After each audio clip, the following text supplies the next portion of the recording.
Hello friends नमस्कार। तो friends देखंतु ओडिशा कलेक्टर ऑफिस तरफ निज निज जिला गुड़िकर आसी एक बहुत बड़ निजुक्ति।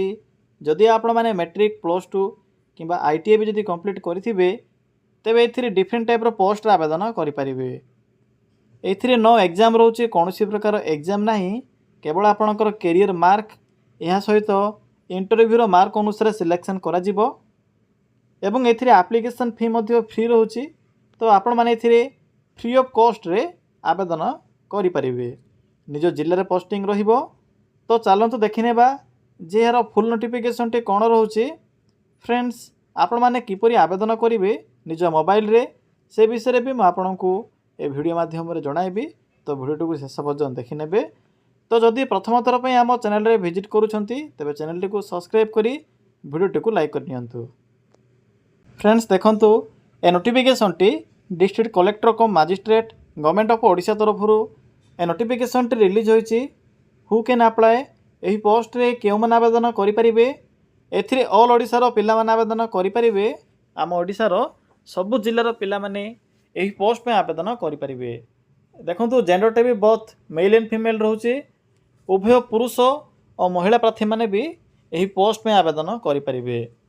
जदि आम सैलरी कथा कहवा तेबे 10,000 रु 23,170 पर्यंत पर मंथ सैलरी रहिबो। नेक्स्ट आसिला पोस्ट नेम एथिरे 4 प्रकार पोस्ट होची। देखंतु एथिरे डिफरेंट टाइप पोस्ट होची किंतु जो आईटीआई मैट्रिक और प्लस टू पास पिला मानक पई एथिरे मुख्यतः 4 प्रकार पोस्ट रहिबो। जेपर कि असिस्टेंट ऑपरेटर हेल्पर सहित इलेक्ट्रीशियन पोस्ट में एथिरे वैकेंसी रहुची। सरकारी चाकरी रहिबो निज जिला अंडर पोस्टिंग रहिबो। क्वालिफिकेशन 10th आईटीआई कि प्लस टू कंप्लीट करथिले आपण माने एही पोस्ट में आवेदन करें। आर्ट साइंस कॉमर्स यही सबू स्ट्रीम रो पिला माने ए वैकेंसी पे आवेदन करें। एवं आईटीआई रो ट्रेड रोची इलेक्ट्रीशियन ट्रेड जदि आपणकर थिबो तबे आपण माने एथिन आवेदन करें। एवं कपा ट्रेड रो पिला माने भी आवेदन करें। क्वालिफिकेशन गला नेक्स्ट होची एप्लिकेशन फी। फ्रेंड्स मु आपनको प्रथम रो ही कहिची जे एही कलेक्टर ऑफिस अंडर आसीथिबा वैकेंसी रे आवेदन करिवार प्रोसेस कंप्लीटली फ्री रोची। तो नो एप्लिकेशन फी रहिबो। जनरल ओबीसी एससी एसटी सबु पिला माने एथिरे मागणार आवेदन करें। जेहेतु एथिरे कोनोसी प्रकार एग्जाम नाही डायरेक्ट मार्क बेसिस सहित वॉक इन इंटरव्यू माध्यम रे तो आपन को सीधा भर्ती देखिबा को मिलुची। तो एथिरे मागणा ही आवेदन प्रोसेस रहिबो। नेक्स्ट आसिला सिलेक्शन प्रोसेस एथिरे मार्क बेसिस रहउची इंटरव्यू रहिबो। पिला माने केते परसेंटेज सिलेक्शन होबो सेथिरे कोनोसी भी एथिरे मेंशन नाही पीडीएफ रे। एतिकी जानि रखंतु आपण माने जेउ पोस्ट पे आवेदन करेबे सेथि मधुरु मनकर देखंतु 5टी वैकेंसी अछि तो 5 जण पिला को सिलेक्ट करा जिवो। तो आपणकर जदि सेही 10टी सॉरी फ्रेंड्स 5टी पिला मध्य जदि आपणकर परसेंटेज रहउची तो पोस्टिंग पाई परिबे सिलेक्शन होई परिबे। यह मिनिमम 30% भी होई पारे 60% भी होई पारे 70% भी होई पारे। यह आवेदन करथिबा प्रार्थी ऊपर डिपेंड करूची। एवं नेक्स्ट बा शेष पर्याय रे डॉक्यूमेंट वेरिफिकेशन रहिबो। सैलरी तो कहली आपन को एथिरे 20,000 रु 23,000 पर्यंत स्टार्टिंग सैलरी मैक्सिमम देखिबा को मिलिबो। नेक्स्ट आसिला डॉक्यूमेंट पिला माने जेहेतु यह को ऑफलाइन फॉर्म एवं ऑनलाइन मध्य रहउची किंतु जदि ऑफलाइन आवेदन करिवे एई सब डॉक्यूमेंट रो जेरॉक्स फॉर्मेट आवश्यक पड़िबो जहा कि माइनर रहउची। जेपरि आपनकर क्वालिफिकेशन रो जेरॉक्स गुडीको या सहित फोटो कास्ट सर्टिफिकेट आधार कार्ड बास यही सब डॉक्यूमेंट आवश्यक पड़िबो। जदि आपनकर एक्सपीरियंस थिबो जेपरि कि ऑपरेटर बा ऑपरेटिंग रिलेटेड किछि जदि एक्सपीरियंस थिबो कंप्यूटर एक्सपीरियंस थिबो किबा इलेक्ट्रीशियन रे जदि आपनकर किछि एक्सपीरियंस थिबो तेबे आपण माने सेही एक्सपीरियंस रो सर्टिफिकेट गुडी को अटैच करि परिबे। एहा द्वारा आपन को एथिरे बोनस स्कोर बा आपन को एथिरे प्रेफरेंस मिलिबो जहा कि एक्स्ट्रा मार्क रहउची। डेट भी तो स्टार्ट होई सारी ऑलरेडी। तो चलंतु आलोचना करिबा जे किपरि आपण माने एथिरे आवेदन करिवे। आवेदन करिवार फुल प्रोसेस टी कहिबे एबे। फ्रेंड्स देखंतु एथिरे किपरि आवेदन करिवे। आवेदन करिवा पई सिंपली गूगल को आसंतु। गूगल को आसी सिंपली सर्च करि नियंतु। कोन सर्च करिवे टाइप करिवे ओडिशा देन स्पेस दे लिखिबे जीओवीटी जॉब देन लिखिबे .in। देखि परिले पिला माने जेठरे कोन मु टाइप कली सिंपली ए भली टाइप करिवे। यहाँ पर सर्च रो ऑप्शन ऊपर क्लिक करिवे। फ्रेंड्स सर्च रो ऑप्शन ऊपर क्लिक कला परे आपनका सम्मुखरे प्रथम पेज रे ही ओडिशा जीओवीटी जॉब रो साइट शो हेबो। तो ये साइट रो लिंक ऊपर क्लिक करंतु।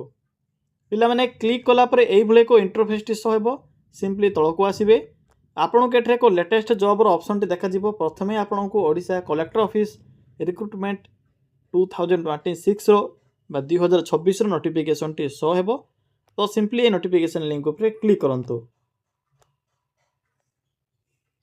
पिला माने क्लिक कला परे एही पोस्ट रो फुल इन्फॉर्मेशन शो हेबो तो भला भाबरे पढ़ी नेबे मु तो आपन को पूर्व कहि सारिछि एथिरे जो आवेदन करिवार इंटरव्यू रो डेट रहउछि 25 एप्रिल 2026 होछि एथिरे इंटरव्यू रो डेट तो आपन को एप्रिल 25 तारिख रे इंटरव्यू देबा को पड़िबो एड्रेस कोन रहउछि किपरि शॉर्ट लिस्टेड हेबे सब कहबी प्रोसेस बाकी पोस्ट वाइज एथिरे डिटेल्स भी इन्फॉर्मेशन गुडी को मेंशन करा जायछि देखि नेबे आपण माने सिंपली तळ को आसीबा शेष को आसीबे शेष आपन को इंपोर्टेंट लिंक शो हेबो नोटिफिकेशन पीडीएफ लिंक अछि पीडीएफ लिंक ऊपर क्लिक करंतु पिला माने क्लिक कला परे आपन को district collector and magistrate government of Odisha under आसीबा नोटिफिकेशन टी शो हेबो देखि परथिबे कोन सब एथिरे पोस्ट रहउछि मु तो आपन को पूर्व कहि सारिथिली किछि पोस्ट गुडी कर नेम जेपर कि इलेक्ट्रिशियन या सहित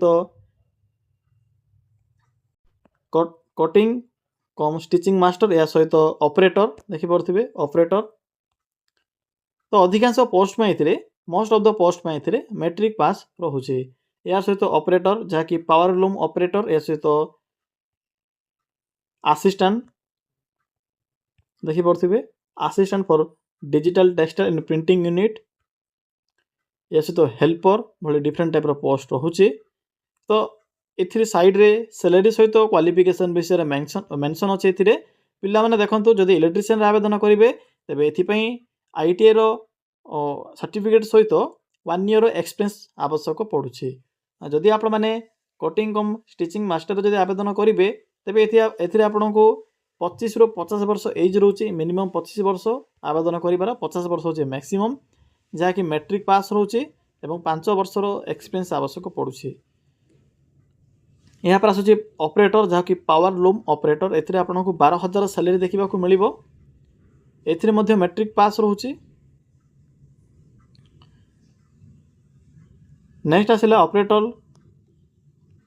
operator for digital textile printing unit जहा कि ग्रेड 2 पोस्ट रहउछि एथिरे आपण को 30000 टंका स्टार्टिंग सैलरी देखिबा को मिलिबो एथिरे भी मैट्रिक पास रहउछि किंतु एक्सपीरियंस मध्ये मेंशन अछि एथिरे तो आपणकर क्वालिफिकेशन अनुसार जे कोनोसी भी गोटे पोस्ट को एथिरे सिलेक्ट करि परिबे हेल्पर पई भी एथिरे मेंशन अछि बाकी देखंतु ए पीडीएफ रो शेष रे एको बायोडाटा फॉर्म प्रोवाइड करा जायछि बा एप्लीकेशन फॉर्मेट प्रोवाइड करा जायछि तो जेउ पोस्ट में भी आपण माने इंटरेस्ट रखुछंती फोटोटी को अटैच करिवे यहाँ पर मेंशन करिवे जे केउ पोस्ट रे आवेदन करा पई चाहुछंती मनकर आपणकर क्वालिफिकेशन अनुसार आपण माने इलेक्ट्रिशियन पोस्ट में जदि एलिजिबल होचंती तो सिंपली इलेक्ट्रिशियन पाखरे एको टिक चिन्हटी क्लिक करिवे बस एति कि काम रहउछि यहाँ पर डिटेल्स मेंशन करिवे क्वालिफिकेशन लिखिवे एक्सपीरियंस थिले एक्सपीरियंस लिखिवे अंडरटेकिंग टी को फिल अप करिवे डेट प्लस सिग्नेचर बस एति कि काम रहउछि यहाँ पर देखंतु ए फॉर्म टी को ईमेल एड्रेस रे मध्ये पठाई परिवे किबा पोस्टल एड्रेस रे भी पठाई परिवे केउ एड्रेस रे पठाइबे देखंतु पीडीएफ रो हेडिंग रे तो देखंतु एथिरे को टर्म्स एंड कंडीशन मेंशन अछि एथिरे आपन को एड्रेस देखिबा को मिलथिबो तो सिंपली आप माने एही एड्रेस रे एही फॉर्म टी को पठाई परिवे जहा कि डॉक्यूमेंट गुडी को लेखा जायछि डॉक्यूमेंट गुडी को अटैच करी 25 मार्च 2026 होछि एथिरे आवेदन करिबार लास्ट डेट एवं इंटरव्यू डेट मध्ये रहउछि तो फ्रेंड्स यह थिला ई पोस्ट आवेदन करिबार कंप्लीट इन्फॉर्मेशन पोस्टिंग देखंतु केउंझर जिल्ला अंडर पोस्टिंग रहिबो ऑल ओडिसा रा पिला माने एलिजिबल होई परिबे जदि एलिजिबल होई आपण माने होउछंती एवं जदि आपनकर इंटरेस्ट अछि तो निश्चित रूप ट्राई करिवे जदि आपनको किछि भी डाउट लागुथिबो अप्लाई कला समय तबे कमेंट सेक्शन कमेंट करि जणाई परिबे।